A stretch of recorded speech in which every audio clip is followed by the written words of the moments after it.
Developing this evening, Oregon's governor has called a special session after lawmakers failed to pass a monster transportation bill. Hundreds of ODOT workers have been facing layoffs, which could have meant less attention to potholes, snow removal, and highway improvements, among other things. But now, with lawmakers set to reconvene in late August, those job cuts are on hold until September.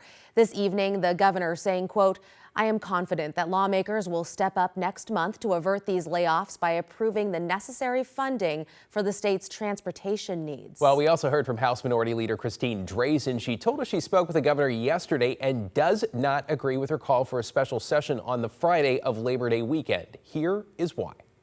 We have money in reserve as a state. We have money. It's sitting in what we call the emergency board. It's a joint committee of House and Senate members that have the authority to appropriate money outside of the legislative session. And we have enough money to cover costs related to these ODOT maintenance and preservation jobs that we so desperately need across our communities. Okay, there's the Republican approach for you. Let's bring in Jake Holter in Salem with reaction from the union that represents ODOT workers. And Jake, you also heard from a group of mayors given all the uncertainty. So what did they tell you?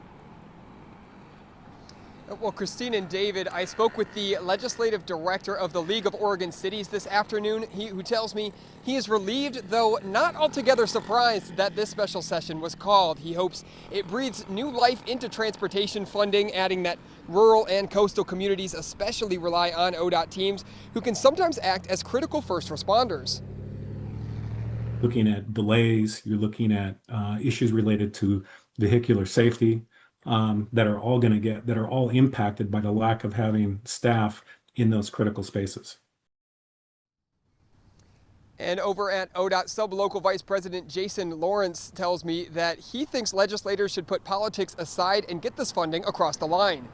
End of the day, I'll echo your point about how it really is a bipartisan issue. Bridges and roads don't care about partisanship or political ideology or anything, right? Physics is physics. And if you don't have workers out there, maintaining the infrastructure is going to collapse. And as of right now, ODOT has delayed the scheduled layoffs until September 15th. And again, that special session that Governor Kotek called this afternoon will start on August 29th. Back to you in the studio. Yeah, it just makes you wonder if she has the votes. The governor has the votes to get anything done. Jake Holter at the Capitol. Thanks.